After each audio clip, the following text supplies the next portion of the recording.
Donc, bonjour à tous, bienvenue donc pour le 5e épisode de la série sur la gestion de la crise énergétique. Donc cet épisode est lié à la rénovation énergétique, donc rénover votre bâti scolaire pour être moins énergivore. Ce webinaire va être co-animé avec Objectif 54 et je vous présenterai tout de suite les intervenants. Au sommaire de ce webinaire, 3 grands points. Un rappel du contexte de crise et de la législation. En deuxième temps, un point sur la rénovation énergétique, comment analyser, planifier, agir. Et pour conclure, on abordera la question du financement des travaux, notamment à travers le dispositif C2E. Donc, pour nous accompagner dans cette réflexion, 2 intervenants en plus de moi. Donc, moi, c'est Sophie Pouvreau, je suis juriste à la FNOJEC. Vous avez déjà eu l'occasion de me voir sur un certain nombre de webinaires liés à l'immobilier scolaire. Donc, je suis accompagnée avec Olivier Helvec, responsable conception et déploiement éco-énergie tertiaire chez Objectif 55, qui est une filiale d'Objectif 54. Donc, cette filiale va s'occuper de l'accompagnement C2E et à terme sur tous les métiers liés à la rénovation énergétique. Il sera accompagné donc Aurélien Chaulier, qui est directeur des engagements et transformations à Objectif 54. Donc, Objectif 54, qui est une société délégataire de certificats d'économie d'énergie. Donc, on va tout de suite commencer par un bref rappel du contexte et je laisse la parole à Olivier. Bien, bonjour à toutes et tous. Alors, juste une petite rectification, Objectif 55, c'est justement pas pour traiter les certificats d'économie d'énergie, c'est pour traiter tous les autres sujets liés à la rénovation énergétique et à la transition énergétique. Voilà, juste petite précision. Et donc, c'est Objectif 54 qui s'occupe de traiter la partie certificat d'économie d'énergie.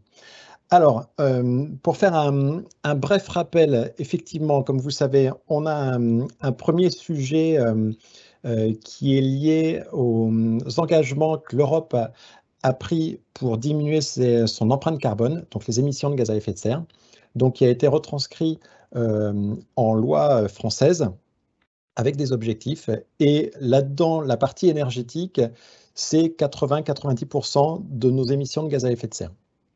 Donc, le sujet énergétique est effectivement prégnant. Il y a un deuxième sujet lié à l'énergie qui est lié à toutes les ressources, qui est de fait que le stock d'énergie est donné en début de partie. Donc, on a un stock de pétrole, on a un stock de gaz, on a un stock de charbon qui ont plusieurs dizaines à centaines de millions d'années. Et donc, ce n'est pas quelque chose qui se renouvelle. Les énergies comme l'éolien et ces choses-là qu'on utilise que très peu, 1 ou 2% sur notre mixte, représentent vraiment pas grand-chose dessus. Et donc, on commence à être à un stade où on a, sur le pétrole et sur le gaz, à peu près consommé la moitié de nos stocks. Donc, il faut comprendre que les stocks sur la partie énergétique sont tendus. Et dès qu'il y a un des pays producteurs, donc qui fournit de l'énergie à d'autres pays qui est en défaut, parce qu'il y a une crise, parce qu'il y a une guerre, parce qu'il y a des choses comme ça, et ben tout de suite, il se passe des choses très désagréables sur la fourniture des énergies pour les autres pays. Et donc là, on a le cas typiquement en Ukraine. Et les autres pays producteurs, le Brésil, les États-Unis, le Canada, des pays d'Afrique, n'ont pas cette capacité d'ouvrir un peu plus les robinets pour fournir, en tout cas, pas de façon simple. Donc, on risque d'avoir un petit peu ces épisodes qui vont revenir très régulièrement. Donc, c'est vraiment ça, ce premier sujet de crise énergétique. On est un petit peu dans le dur, dans le terme de la fourniture d'énergie pour le pétrole et le gaz. Le charbon, c'est une énergie qui, elle, est locale, donc elle est consommée sur place. En France, on n'a plus de charbon ou très peu, donc on ne reviendra pas vers le charbon. Et en gros, il y a 7 pays qui se partagent 95% du charbon et il n'y a qu'eux qui les consomment. Voilà, donc ça, je dirais, c'est un premier sujet sur l'énergie et il faut appréhender un futur avec une énergie plus compliquée à obtenir, plus chère à aller chercher et il faut se mettre en tête de faire des économies d'une manière ou d'une autre. Donc à côté de ça, la France et l'Europe a mis en place un certain nombre de réglementations pour aller en ce sens. Alors, vous connaissez forcément, vous avez entendu parler de la RT 2012 ou la RT 2005, donc c'est des réglementations thermiques. À chaque fois qu'on construit un bâtiment, il faut rentrer dans un cadre d'économie d'énergie, donc des bâtiments très bien isolés, ainsi de suite. Et en fait, il y a 2 ans, alors il y avait déjà eu un décret qui était sorti, qui avait été retoqué par le Conseil constitutionnel, mais il y a 2 ans, la France s'est engagée dans un nouveau dispositif qui va imposer aux établissements tertiaires de baisser leur consommation d'énergie, donc les bâtiments existants. Là, on n'est plus sur le neuf comme la RT 2012, et donc c'est l'éco-énergie tertiaire qui, je pense, occupe un bout de vos discussions, de vos préoccupations. Et donc là-dessus, il faudra que vos établissements existants rentrent dans une démarche d'amélioration continue pour baisser les factures d'énergie. Donc, j'ai parlé de la RE 2020. On a tout un tas d'autres dispositions qui sont mises en place. Vous avez dû entendre qu'on arrêtait le fioul pour les chaudières. Sachez que pour le gaz, pour les maisons individuelles, c'est pareil. La nouvelle réglementation thermique, en fait, qui s'appelle la RE 2020, donc c'est une réglementation environnementale qui vient remplacer la RT 2012. Donc maintenant, à chaque fois qu'on construit du neuf, c'est la nouvelle réglementation. Et bien, sur celle-ci, sur des habitations individuelles, donc des maisons, des pavillons, on ne pourra plus installer de gaz non plus. Donc on sera obligé de passer sur des pompes à chaleur ou ce genre de dispositif. Donc vous voyez que l'étau se resserre autour de certaines énergies. Et enfin, donc il y a beaucoup d'autres petites réglementations qui viennent nous imposer un petit peu une direction dans les économies d'énergie et dans le choix des énergies. Et un autre décret dont on voulait vous parler qui, pareil, va concerner alors surtout les gros établissements, c'est le décret BAX. Dès lors que vous avez une chaufferie, une production de chauffage ou de froid ou de chaud ventilé, enfin combiné, qui a une puissance de plus de 290 kW, vous allez devoir installer ce qu'on appelle dans le jargon une GTB. Donc c'est un acronyme qui veut dire gestion technique des bâtiments. En fait, c'est comme ça qu'on appelle la domotique sur le tertiaire. Et donc, au 1er janvier 2025, vous devrez avoir un système de pilotage sur votre smartphone, sur votre ordinateur, qui permettra de mesurer certaines températures, de contrôler à distance des choses, qui vous fera remonter des informations de mauvais fonctionnement de votre chauffage ou de votre éclairage. Voilà, c'est ce qu'on appelle la GTB. Et donc, voilà, dès lors que vous avez une chaudière de plus de 290 kW, vous allez être obligé d'installer ça au 1er janvier. Alors, on se positionne maintenant dans le cadre d'une rénovation énergétique. Maintenant que je vous ai donné là un petit peu le cadre un peu juridique et les choses qui nous contraignent pour aller dans une rénovation énergétique des bâtiments. D'abord se poser la question, où sont les déperditions? Alors, je vous propose de regarder déjà les 2 schémas qui sont dessous. Donc, il y a un schéma d'un immeuble et un schéma d'une maison avec des déperditions. Donc, ça, certainement, c'est des dessins que vous avez dû rencontrer. On prend deux situations. Donc, le cas d'un immeuble non isolé et on regarde par où les calories sortent. Et en fait, on nous explique que par le plancher, on a 7% de pertes. En toiture, on est plutôt à 9%. Les murs, 30%. Les menuiseries, 21%, ainsi de suite. Donc ça, il faut bien comprendre que c'est un bâtiment, un immeuble non isolé. Et on a la même chose sur une habitation. Donc, vous voyez que par contre, sur une habitation, il y a plus de rapport de surface sur la toiture que sur un immeuble qui serait tout en hauteur. Et donc là, l'impact est beaucoup plus important. Ça veut dire que, déjà gardez en tête cette information, si vous isolez vos combles dans un bâtiment qui est ramassé au rez-de-chaussée avec beaucoup de toiture, eh ben, vous aurez un impact beaucoup plus fort que si vous isolez des combles dans un immeuble qui est vraiment tout en hauteur et que la surface de toiture est assez réduite par rapport au reste.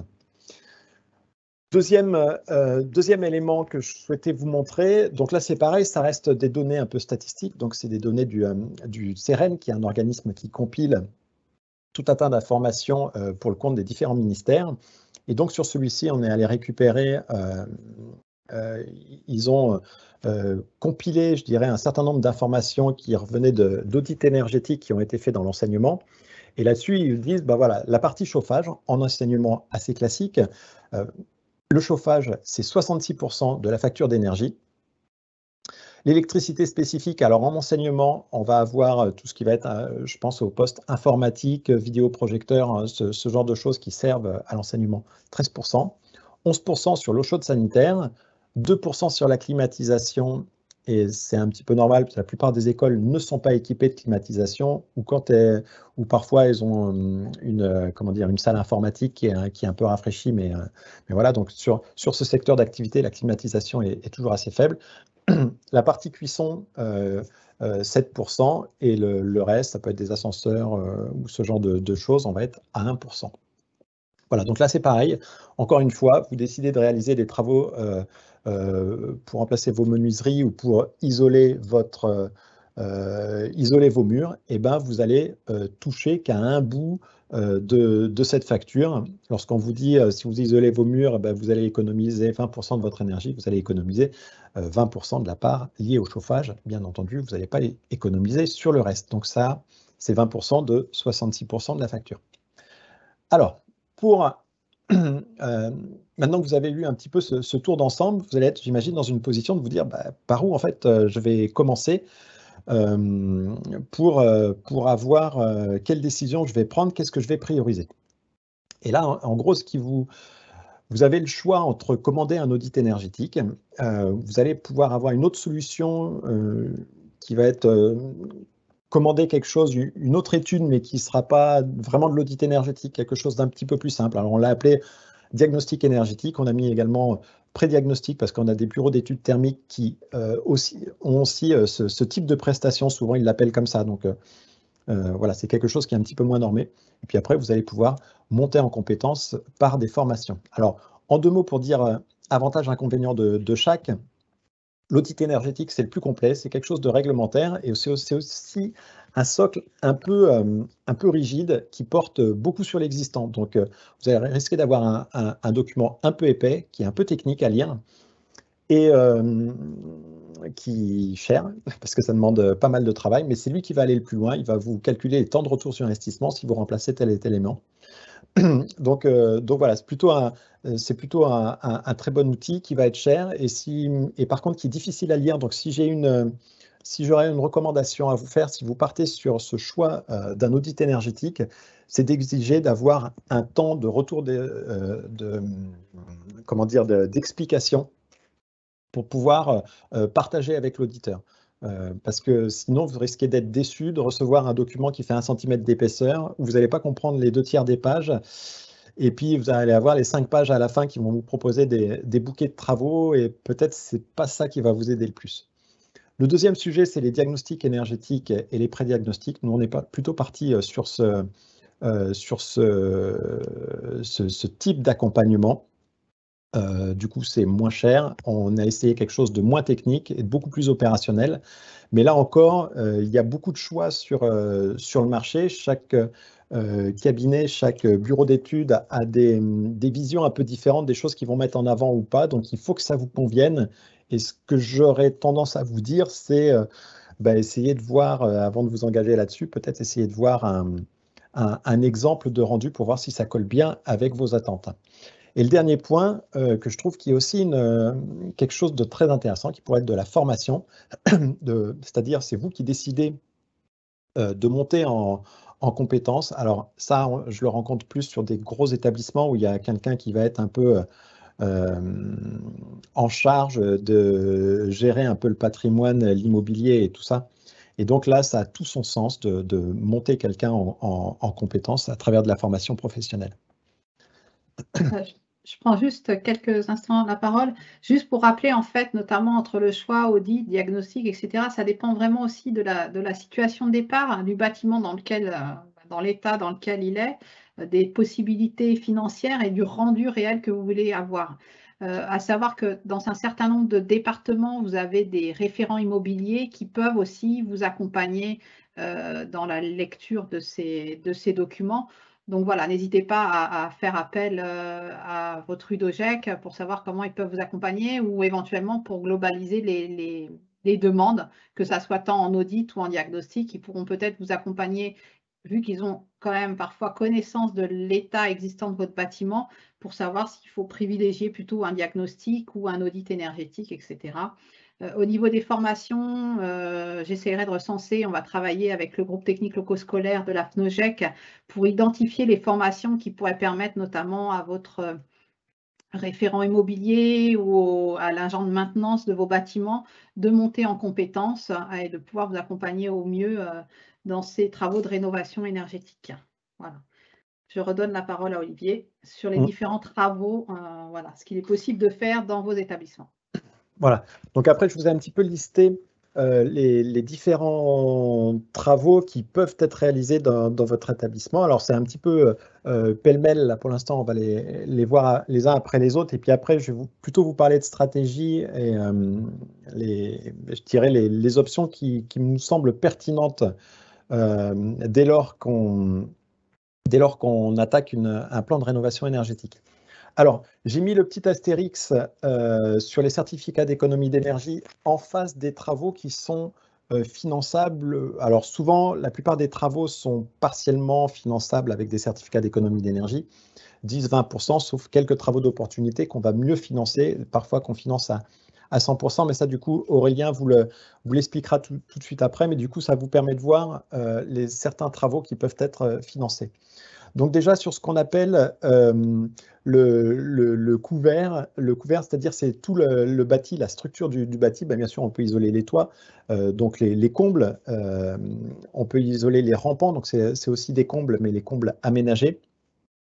On peut isoler les toits terrasses. Alors la photo qu'on voit là au milieu, c'est la photo d'isolation de combles qui se font de plus en plus par des professionnels qui viennent souffler de la laine de verre. Ça peut être de la laine de verre, de la laine de roche, du polystyrène, n'importe quoi. Enfin, polystyrène, non, c'est interdit en ERP. On va pouvoir également isoler les murs par l'intérieur, ce qu'on appelle l'ITI, ou par l'extérieur, c'est l'ITE. Donc, avec des contraintes différentes, l'ITE coûte plus cher, mais par contre, on n'empêche pas de travailler. Et puis d'une manière générale, je pense quand on fait des études, des audits, on regarde un petit peu l'état intérieur, extérieur du bâtiment, parce que lorsqu'on va isoler par l'intérieur, on va refaire en plus la cloison. Donc s'il y a un projet de réhabilitation, de modernisation de l'intérieur, l'ITE sera pertinente. L'ITI sera pertinente pour l'isolation par l'intérieur, alors que pour l'extérieur, l'ITE, on va refaire toute une façade toute neuve, donc ça peut avoir aussi un intérêt, donc ça c'est aussi une histoire de stratégie. Sachez que l'ITE, l'ITI, ce qui est intéressant aussi de la faire, c'est de le coupler avec le remplacement des menuiseries, puisque sinon, lorsqu'on va remplacer les menuiseries, si elles ne sont pas déjà faites, il faut faire les menuiseries en premier et puis l'isolation après. Il faudra recasser après tous les tableaux à chaque passage de fenêtre, et donc ça va engendrer des coûts. Donc ça a vraiment du sens de faire l'isolation des murs et le remplacement des menuiseries ensemble. Ensuite, on va avoir isolation du plancher. Donc, ce qu'on appelle le plancher, c'est le plancher bas. C'est celui qui donne ou sur un vide sanitaire, ou sur une cave, ou sur un garage, ou parfois quand le bâtiment est posé, malheureusement posé sur terre, on n'y a pas vraiment accès, mais c'est celui qui donne sur un espace non chauffé, parce que les planchers intermédiaires, en fait, n'ont pas beaucoup de sens d'être isolés. Et puis enfin, le remplacement des menuiseries, ça j'en ai un petit peu parlé. Alors, dans les autres travaux, on va avoir tous les travaux liés à la production de chauffage. Donc, j'ai nommé les principaux. Donc, on peut remplacer une vieille chaudière par une chaudière à condensation. Donc, c'est une chaudière qui va être plus performante. On peut également installer une chaudière à biomasse. Donc, ce qu'on appelle chaudière à biomasse, c'est les chaudières à bois. On peut également se raccorder à un réseau de chaleur. Alors, dans les chaudières à biomasse, juste une petite parenthèse, pour installer une chaudière à biomasse, il faut de la place. Quand on a juste une chaudière fuel ou gaz et qu'on veut passer sur du bois, il faut de la place pour installer un silo. Donc c'est pour ça que j'ai mis une petite photo en bas à gauche. Il faut l'avoir en tête. C'est plus compliqué, ça nécessite des livraisons régulières, alors que si on est raccordé sur du gaz, c'est beaucoup plus simple. C'est aussi un investissement qui est beaucoup plus important et il faut être sûr qu'on ait une filière qui puisse nous livrer du bois. Donc, il y a peut-être des départements en France pour lesquels c'est plus compliqué que d'autres et pour lesquels le bois sera plus cher parce qu'il viendra de plus loin. Donc, quand on part sur des stratégies, est-ce que ça a du sens de passer au bois? Il y a une petite étude quand même à faire avant.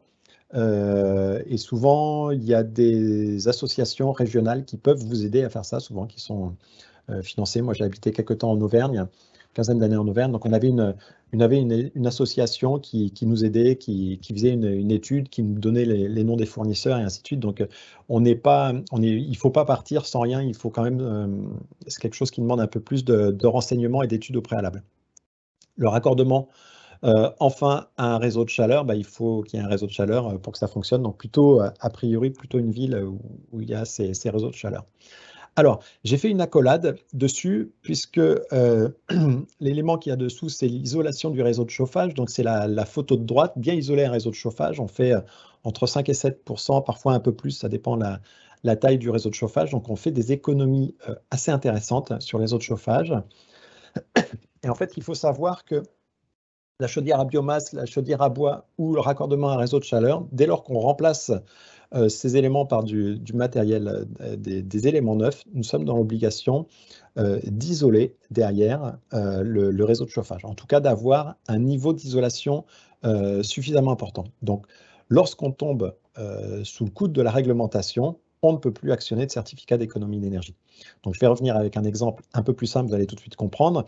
Si au jour d'aujourd'hui, vous avez une vieille chaudière qui a 28 ans, vous la remplacez par une chaudière à gaz, dès lors que la chaudière à gaz sera actionnée, vous serez dans l'obligation contraignante d'isoler votre réseau de chauffage derrière. On ne pourra plus vous accompagner sur des certificats d'économie d'énergie. Alors que du coup, lorsqu'on a un vent de ces remplacements de chaudière, on vous conseille d'isoler le réseau en amont. On le finance en ce moment autour de 80-90%. Donc, on finance quasiment tout sur cette isolation des réseaux. Et comme ça, après, vous pouvez réaliser les travaux de remplacement de chaudière. Je continue sur le remplacement de chauffage. Vous pouvez également décider de changer de chaudière, donc d'abandonner, par exemple, si vous avez du gaz ou du fuel, pour passer à une pompe à chaleur. Donc, le principe de la pompe à chaleur, c'est que vous avez un moteur qui va comprimer de l'air extérieur et qui va vous récupérer des calories pour vous l'injecter à l'intérieur du bâtiment. Donc, pour une calorie utilisée par les moteurs, ça va produire 3 ou 4 calories de chauffage. Donc, c'est des systèmes plutôt intéressants. Et là-dessus, donc, vous allez avoir des systèmes RR, des systèmes RO.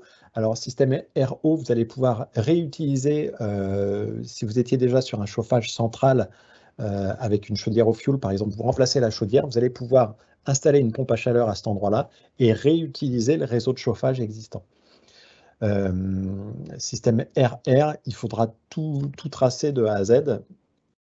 Et le système OO, c'est un système un petit peu différent. Il est raccordé sur une géothermie ou alors sur un puisage en profondeur.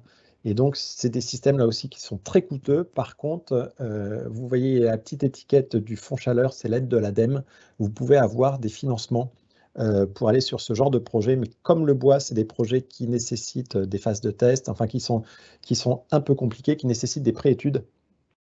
Et donc, voilà, pour une école, il faut s'y prendre à l'avance si vous voulez passer sur de la géothermie, mais ça peut être une solution, à part qu'elle est très coûteuse, ça peut être une solution très intéressante. Vous avez également le sujet… Pardon ? Non, je disais, on va accélérer un petit peu, allez-y. Oui. Chauffe-eau solaire, donc j'en parle pas, a priori pour l'enseignement, ça n'a pas beaucoup de sens. Vous allez pouvoir passer sur des radiateurs à chaleur douce. Si vous êtes un établissement qui est radiateur électrique avec des convecteurs, nous on en a quelques-uns dans nos clients, on les conseille de passer sur des radiateurs à chaleur douce maintenant qui ont des commandes particulières, donc qui permet un pilotage plus fin des consommations. Donc ça, c'est quelque chose qui est pas mal. Je vous laisse continuer. Bien sûr, il y a le sujet de l'éclairage. Donc maintenant, on passe tout sur LED petit à petit. Il faut savoir que la réglementation sur l'éclairage va interdire à la vente en septembre 2023 tous les tubes néons et ce qu'on appelle les fluos compacts. Donc, c'est ces petites ampoules, vous savez qu'il y avait ce qu'on appelait les ampoules à économie d'énergie qui ont du tube avec du mercure dedans. Donc, en plus, c'est des ampoules qui sont assez dangereuses et qui se recyclent très, très mal. Qui ne se recyclent pas d'ailleurs, on les vitrifie comme les déchets nucléaires. Donc voilà, ces ampoules-là vont être interdites. Donc de toute façon, il n'y a pas d'autre choix que de passer progressivement sur du LED. Et bien sûr, en fonction des stratégies, donc là, ça mériterait d'en parler un peu plus longtemps, mais en fonction des stratégies, on va pouvoir mettre des détecteurs de présence ou des détecteurs de mouvement qui sont un petit peu différents. Et voilà, aller sur des stratégies. Alors sachez que maintenant, avec l'éclairage, ça devient un peu plus compliqué. Avant, on remplaçait une ampoule abîmée par une ampoule neuve. Maintenant, il y a le choix des couleurs, qui est un vrai choix stratégique, puisqu'il y a des couleurs qui vont être plutôt toniques. Si on va être sur des blancs un peu blancs qui virent vers le bleu. Si vous avez un blanc plus chaleureux, on va être sur des couleurs lumière du soleil, genre de choses un peu plus douces, donc pour des ambiances un peu plus calmes. Et donc, en fonction des pièces, on va pouvoir avoir des choses différentes. On peut même imaginer des ampoules qui ont ces températures de couleur qui peuvent évoluer avec un bouton, c'est-à-dire quand les élèves sont endormis, on va mettre un peu tonique. Et puis, si au contraire, ils sont chahutés, une lumière un peu plus chaude. Voilà, enfin, tout est possible de faire sur ces éclairages. Il y a vraiment pas mal de choses à faire. Alors là, j'ai mis dessous des choses à faire attention. Lorsque vous prenez des éclairages, il faut des éclairages de meilleure qualité lorsque vous êtes dans des bureaux ou dans des salles de classe, avec un UGR inférieur à 19. Ça, c'est quelque chose qui est très important. Et pour les dalles qui vont être installées dans les couloirs, bon, on a moins cette exigence, donc on peut se permettre d'avoir deux qualités différentes. Alors, sur les autres pistes, un peu pêle-mêle, vous allez pouvoir, lorsque vous avez un réseau de chauffage, pour améliorer son efficacité, le désembouer. Donc, c'est le nettoyage du réseau de chauffage, si ça n'a jamais été fait. Vous pouvez faire des travaux sur les ventilations et en particulier sur les cuisines. C'est surtout là qu'il y a un sujet à voir sur les ventilations et des économies à réaliser. Vous allez pouvoir également installer, si vous êtes dans le sud et très touché par les vagues de chaleur, si vous êtes à Nice par exemple, avec des façades exposées au sud ou à l'ouest, installer ce qu'on appelle des protections solaires. Donc là, j'en ai mis une, donc c'est une protection qui vient s'installer juste au-dessus de la fenêtre et qui va empêcher en été d'avoir le soleil qui tape sur la fenêtre. Donc ça évite la surchauffe et ça évite d'utiliser la clim, ou en tout cas ça améliore le confort. Et par contre, vous voyez qu'en demi-saison ou en hiver, le soleil étant plus rasant, le soleil vient taper sur la fenêtre. Donc ça empêche, je dirais, le surplus de calories en été.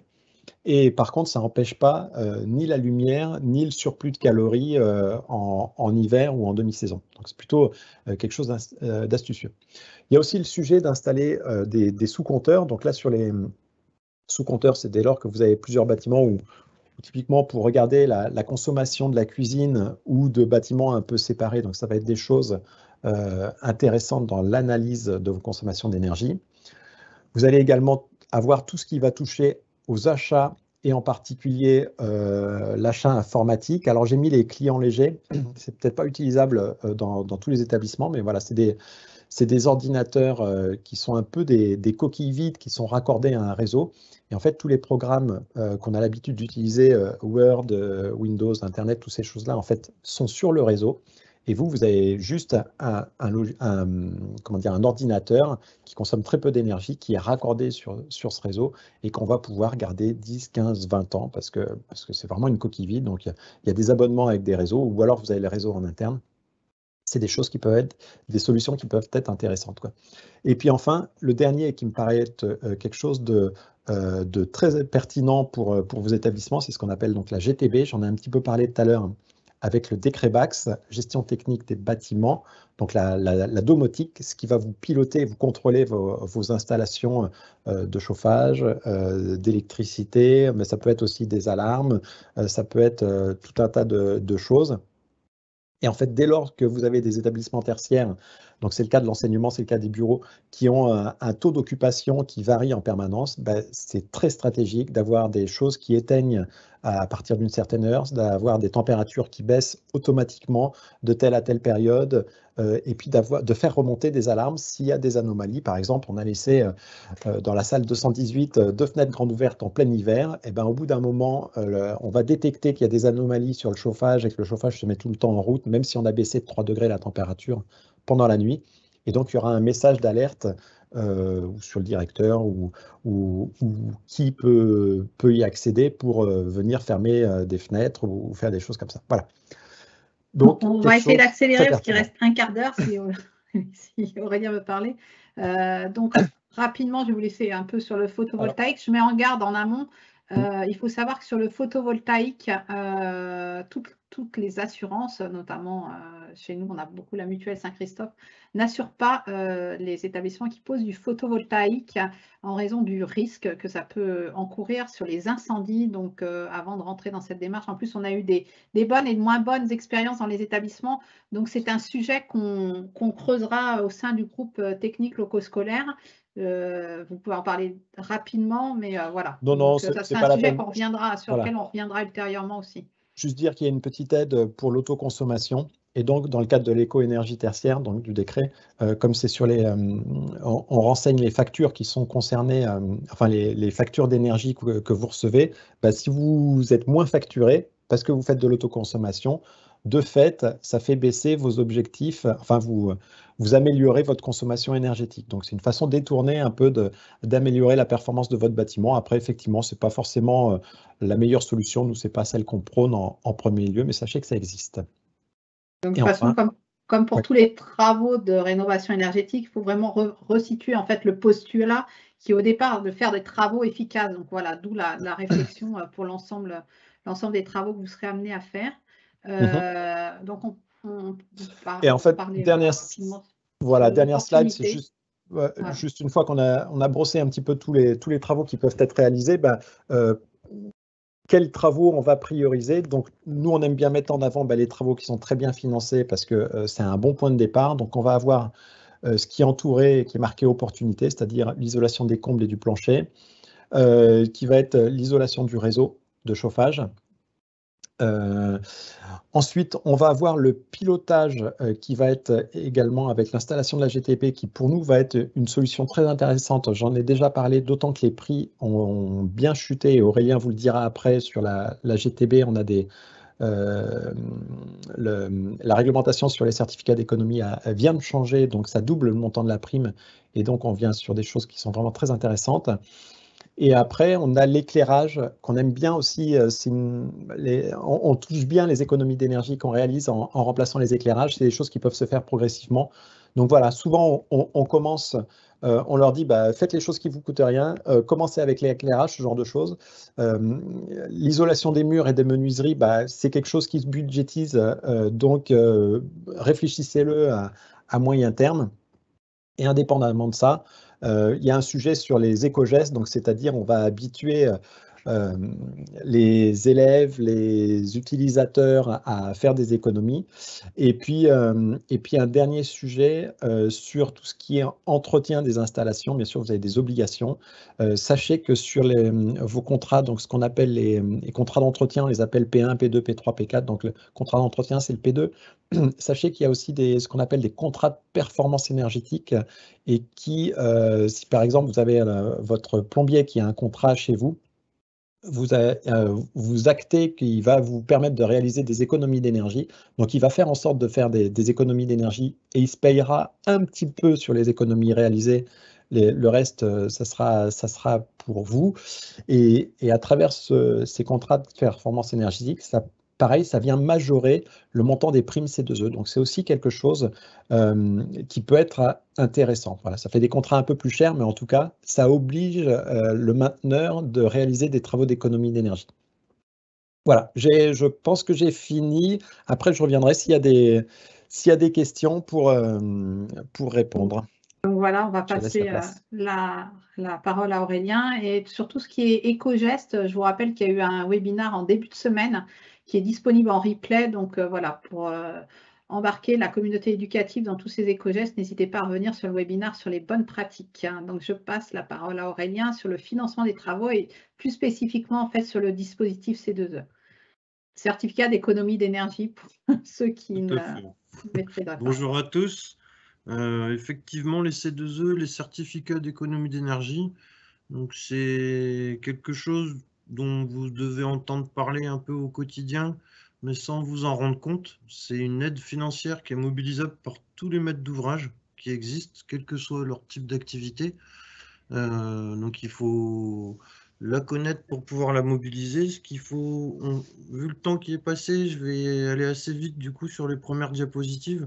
Mais ce qu'il faut absolument garder à l'esprit, c'est que ça fonctionne comme une subvention. C'est-à-dire une subvention, là, c'est une subvention privée qui est versée par des énergéticiens. Donc énergéticiens, c'est des gens qui vous vendent de l'énergie. Donc dedans, vous allez avoir Total, EDF, GDF. Tous ces gens sont obligés en fait par l'État français d'aider leurs consommateurs à diminuer leur consommation finale d'énergie. Donc du coup, pour ce faire, ils vous achètent des certificats d'économie d'énergie qui sont générés par les travaux que vous allez réaliser. Mais du coup, vous devez impérativement vous mettre dans la position comme pour une subvention publique, c'est-à-dire qu'il faut en faire la demande avant d'engager les travaux et de signer des devis ou de signer des marchés de travaux. Il faut que vous ayez un accord qui soit formalisé avec un partenaire du coup qui vous fera les C2E. En termes d'opérateurs C2E, vous pouvez soit vous rapprocher directement d'énergéticiens, donc je vous parlais de Total Energy, vous pouvez contacter EDF, vous pouvez aussi passer par des sociétés comme les nôtres qui sont des délégataires. En fait, on est, on va dire, multicarte, c'est-à-dire que nous, par exemple, l'objectif, on travaille pour 5-6 énergéticiens différents. On a accès à leurs offres d'accompagnement, ce qui fait qu'en fonction des clients qui nous sollicitent, on va les orienter vers l'offre qui est la mieux adaptée à leurs besoins. Ce qu'il faut que vous sachiez aussi, c'est que tout le monde paye en fait pour les C2E. Alors, comme je viens de vous dire, c'est versé par les énergéticiens, c'est des subventions privées, mais eux, ils répercutent en fait le coût pour eux de ces achats de C2E dans vos factures. C'est-à-dire que tout consommateur d'énergie, dès que vous allez acheter du gaz, acheter de l'électricité, acheter de l'essence, en fait, il y a une provision dans l'énergie que vous achetez qui permet après aux énergéticiens de payer des primes sur le terrain à des bénéficiaires. Là, on est dans le courant de la 4e période des C2E. Donc, que vous voyez ici, le dispositif, il représente 2500 TWh CUMAC. Donc, c'est une unité qui est très spécifique au dispositif. Mais pour vous donner un ordre d'idée, ça veut dire que pendant la durée de la période de 4 ans, ces 2500 Tera, ça va représenter environ entre 16 et 17 milliards d'euros de primes financières qui vont être versées sur le terrain.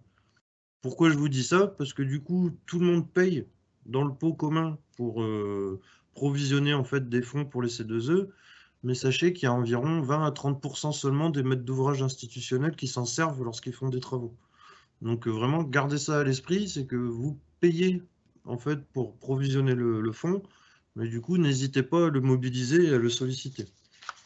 Vous avancez, s'il vous plaît. Donc les grands critères, ça c'est aussi impératif que vous ayez ça à l'esprit, c'est que pour pouvoir bénéficier des C2E, il faudra impérativement que votre bâtiment il ait plus de 2 ans. Pourquoi? Parce que les C2E, c'est des certificats d'économie d'énergie, donc on va faire des économies d'énergie sur des bâtiments qui existent déjà. Ça ne finance pas des travaux dans le neuf. Donc ça veut dire que votre bâtiment doit avoir plus de 2 ans. Vous devez impérativement passer par des professionnels avec des qualifications. Suivant le type de travaux, les qualifications sont différentes. Là, il y a marqué RGE. Pourquoi? Parce que dans le résidentiel, c'est une qualification que tout le monde connaît. Le RGE est impératif pour pouvoir bénéficier des C2E. Mais après, vous, Olivier, vous parlez par exemple de l'éclairage. Si vous voulez bénéficier de C2E dans l'éclairage, il faudra impérativement que vous fassiez faire aussi un audit éclairage par un bureau d'études certifié qui pourra du coup garantir l'efficience et l'efficacité des travaux qui vont être vraiment réalisés. Pour chaque type de travaux que vous réaliserez, il y a des critères à respecter, donc des critères techniques. Pour une chaudière, ça peut être sa puissance, ça peut être son efficacité saisonnière. Pour l'éclairage, ça peut être un nombre de lumens par watt.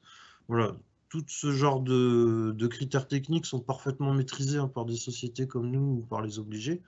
Donc il faut se rapprocher d'eux, et leur demander du coup quels critères doivent être respectés. Parce que du coup, vous pouvez faire établir un devis à un installateur, mais si jamais dans les matériels qu'il va vous prescrire, ces matériels ne respectent pas les critères C2E, et ben du coup, vous n'aurez pas accès au C2E.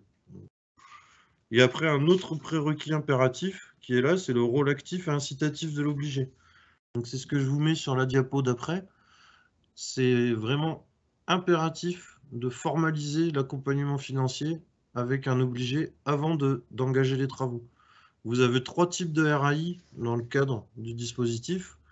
Vous avez ce que je vous ai noté en dessous, les mandats installateurs sur devis. Donc ça, c'est quelque chose que vous avez déjà dû voir aussi, c'est les combles à 1 euro, les chaudières à 1 euro, qui ont été beaucoup déployés auprès des particuliers.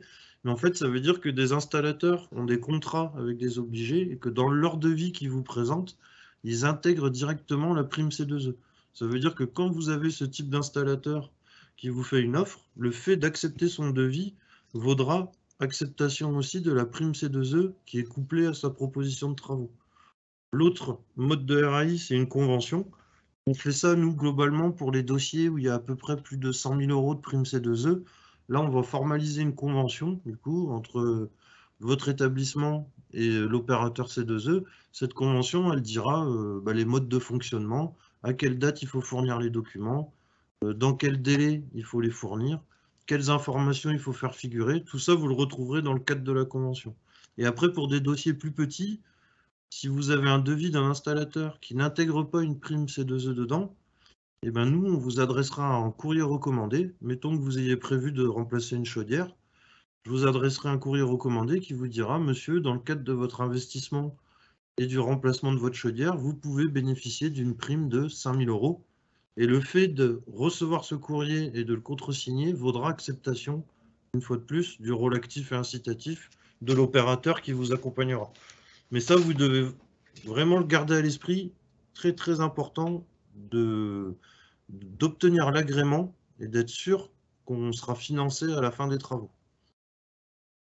Là, vous avez le déroulé d'un dossier C2E. C'est pour vous donner un peu la chronologie d'un dossier. Donc un dossier, du coup, va se matérialiser. Vous signerez une convention ou un courrier d'offre ou un devis. On va identifier la date d'engagement des travaux. Donc les travaux vont démarrer. À la fin, vous allez avoir du coup une réception des travaux, la facture. L'opérateur qui vous accompagnera générera une attestation sur l'honneur. Et c'est ces 3 éléments-là, devis, facture et attestation sur l'honneur, qui constitueront le dossier C2E qui sera déposé auprès de l'administration. Une fois que l'administration valide ce dossier, mais la prime financière qui vous avait été annoncée avant l'engagement des travaux vous est versée directement par virement. On va accélérer rapidement parce que je voudrais qu'on prenne le temps Du sur coup, les vous coups retrouvez les éléments voilà. qu'il faudra fournir. Voilà. Donc voilà, on va juste rappeler, mais les établissements le savent, que si toutefois vous passiez hors mandataire, vous avez possibilité de comparer les primes via un comparateur indépendant avec lequel on travaille, qui est NR Pro, et vous pouvez retrouver en fait tous ces éléments sur le site de la PNOJEC, donc je ne vais pas forcément m'étaler là-dessus. Donc voilà, et je voudrais surtout après qu'on aborde les coups de pouce énergie. Oui. Donc là, toujours sur les C2E, savoir effectivement qu'il y a un certain nombre de fiches, mais ça, vous pouvez les retrouver assez facilement et je pourrais vous donner les liens aussi via les applications Isidore. Donc voilà, après, je pense qu'on va passer, passer plutôt au coup de pouce, qu'on prenne 3 minutes là-dessus et qu'on puisse prendre des questions. Qu'est-ce que c'est? C'est qu'en fait, le dispositif, il y a des fiches travaux, isolation de combles, isolation de murs, remplacement de chaudière, remplacement de l'éclairage. Ces fiches-là, elles prévoient un forfait avec une prime financière. Le coup de pouce, c'est une orientation politique du dispositif qui vise à renforcer les primes financières sur certains segments et sur certaines cibles. Aujourd'hui, Olivier vous l'a évoqué, il y a la réglementation énergétique 2020 qui est parue. Sachez que cette nouvelle réglementation énergétique vise à faire disparaître toutes les énergies de chauffage liées au combustible. C'est-à-dire que tous les bâtiments neufs et les futures rénovations ne devront plus compter d'équipements de chauffage qui fonctionnent au gaz, au fioul ou au charbon. Donc ça veut dire qu'actuellement, il y a des aides qui sont renforcées avec des bonus x2, x3, x4 sur le montant des aides pour sortir justement de ces énergies fossiles. Donc l'orientation très forte est mise vers des énergies électriques, donc des pompes à chaleur, ce genre de choses, ou alors vers le bois, avec les chaudières biomasse, ou encore sur les réseaux de chaleur. Si vous avez dans votre commune ou sur votre communauté d'agglo des réseaux de chaleur, vous pouvez vous renseigner pour savoir quel est le coût du raccordement, et du coup vous bénéficierez de livraison de chaleur via une station qui sera plus économe et qui sera surtout pris en charge aussi par la collectivité au niveau des énergies renouvelables. Vous pouvez avancer. Là, on vous a mis des exemples donc de financement. Là, typiquement, c'est un exemple d'une... Là, c'est des cas concrets hein, qu'on a repris sur des dossiers qu'on accompagne. Donc là, vous avez un exemple d'une école qui remplace une chaudière fuel et qui va mettre en place une pompe à chaleur RO. Donc, dans le cadre du dispositif classique, la prime C2E est normalement pour un établissement, vous voyez, qui fait 3000 m² et qui met en place une PAC pour le chauffage et l'eau chaude sanitaire. La prime normale est de 5 616 €, soit 12% du coût des travaux. Dans le cadre du coup de pouce, le montant est multiplié par 2, du coup vous passez à 11 232 € d'aide financière sur la mise en place d'une PAC RO. En dessous, je vous ai mis le même exemple pour des bureaux, car sachez que la sectorisation des bâtiments, c'est-à-dire l'activité qui est exercée dedans, est-ce que c'est de l'enseignement, est-ce que c'est de l'administratif, est-ce que ça va être de la restauration, cette sectorisation, elle a un impact sur le montant de la prime financière qui est versée. Donc ça veut dire que suivant les cas dans l'école ou dans le site, le même bâtiment, suivant sa sectorisation, va avoir une prime qui sera différente. C'est pour ça que je voulais attirer votre attention là-dessus. Le même équipement que celui que je vous ai présenté avant, mais qui aurait été mis en place sur un immeuble de bureau, il aurait généré 16 848 € au lieu de 11 232 €. Donc ça veut dire que cette prime, elle est variable. Ne considérez pas que c'est un forfait ou c'est un pourcentage sur le montant des travaux. La prime, elle est variable en fonction de l'activité, de la zone climatique et du type de travaux que vous allez réaliser. Et après, on vous a mis un exemple, car Olivier vous en a parlé. Donc pour une GTB, actuellement, il y a aussi un dispositif renforcé sur la GTB. Et c'est vrai qu'on arrive à avoir une offre qui est très importante en termes de prise en charge.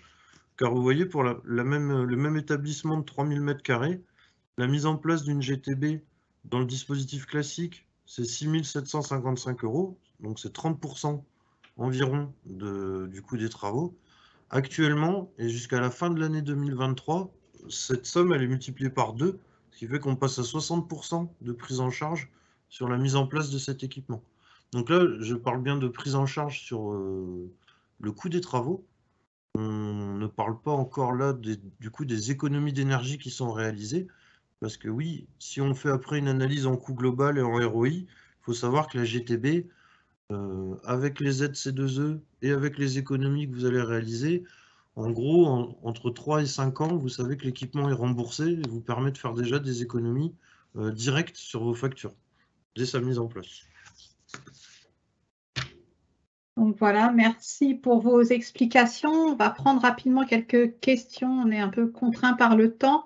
Éventuellement, on fera un retour des questions qui n'auront pas été traitées. Donc, une question qui revient souvent dans le fil de discussion, c'est en fait quels sont les travaux à prioriser, notamment pour les installations de chauffage ou l'isolation. Olivier. Alors, j'ai presque envie de faire une réponse de Normand. Ça dépend un peu de votre histoire. En fait, voilà, si jamais rien n'a été fait, j'ai tendance à dire commencez par les choses simples que vous pouvez engager tout de suite, c'est-à-dire de l'éclairage et puis des travaux qui peuvent être autofinancés ou très bien financés.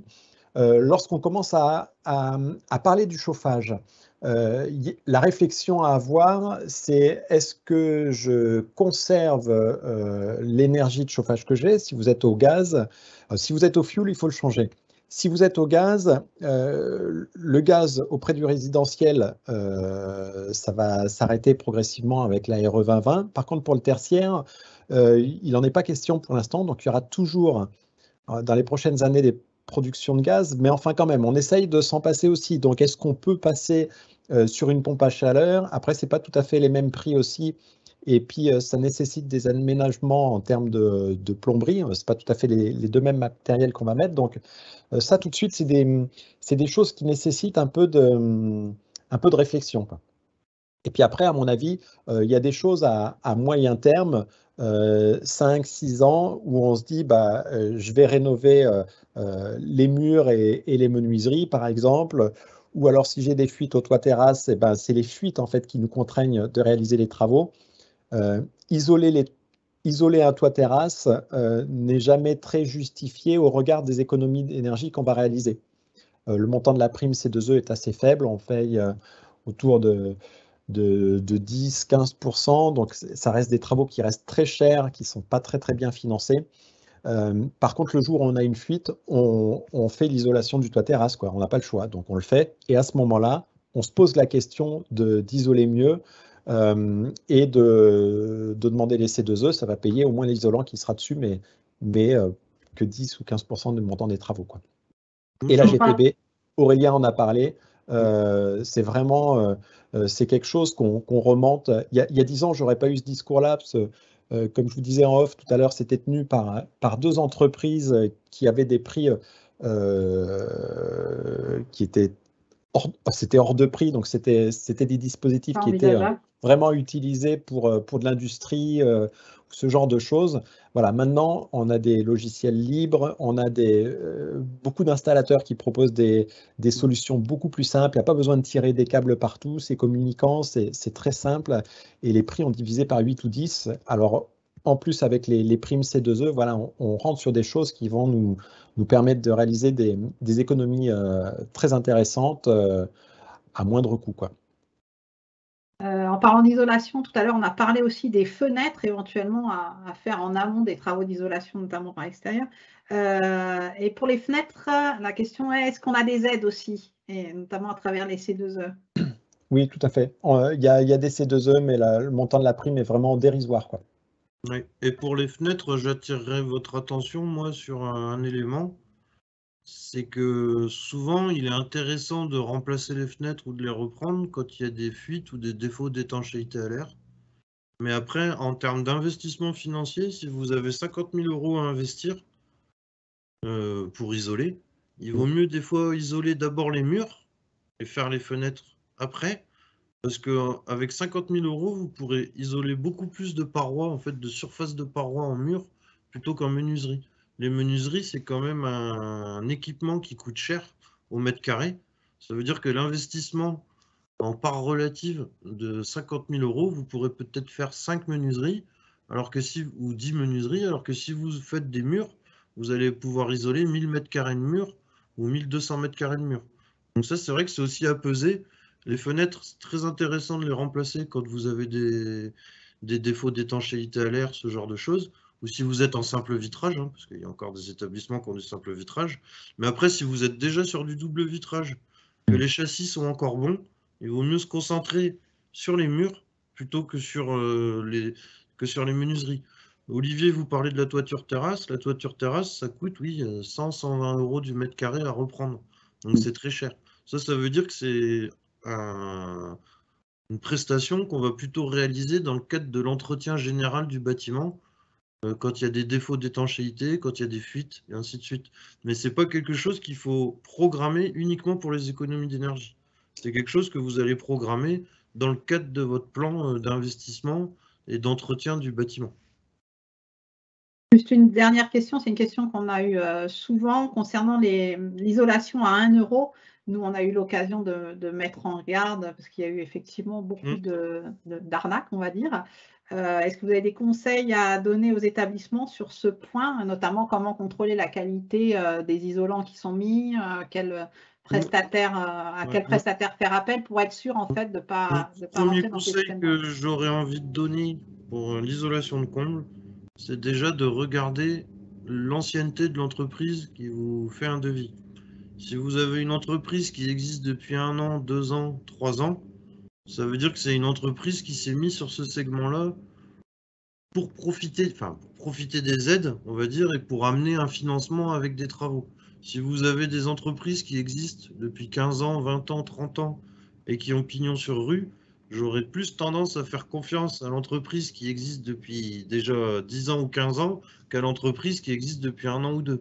Et souvent, s'ils ont une démarche un peu agressive, c'est-à-dire à pousser vraiment à la signature du devis et à vous mettre la pression dessus, moi, si on vous fait ça, je vous invite à ne pas signer le devis justement et à plutôt vous rapprocher d'un installateur ou d'une entreprise qui vous laissera le temps de réfléchir et le temps de la réflexion. Et après, au niveau de la qualité des travaux, maintenant le dispositif impose des contrôles à la fin des travaux. C'est-à-dire que nous, on diligente des organismes de contrôle pour vérifier les travaux qui sont réalisés. Donc on va dire que les installateurs expérimentés, il y a des contrôles à la fin qui viennent valider aussi la qualité des travaux qui ont été réalisés. Donc on peut aussi demander à l'installateur qui démarche l'école de réaliser un contrôle et de faire diligenter un contrôle à la fin des travaux pour assurer la qualité des travaux, quitte à le faire rajouter dans le devis, parce qu'à un moment donné, il vaut peut-être mieux payer 200 € de plus pour faire contrôler le site par un organisme de contrôle et être sûr que c'est qualitatif, plutôt que de 100 € de plus et avoir des travaux qui auront aucune efficacité en termes énergétiques. Voilà. Je vous remercie à tous de votre attention. Je remercie également nos intervenants pour leur présentation. Je vous souhaite à tous une bonne journée. Si vous avez des questions, on va essayer de reprendre aussi celles qu'il y a eu dans le cadre du chat et revenir vers vous là-dessus. Et je vous donne rendez-vous donc dans le prochain épisode, qui est le 6e, qui parlera de sobriété numérique. Très bonne journée à tous et merci de votre attention. À bientôt. Au revoir. Et bonne journée à Merci, tous. au revoir. Bonne journée.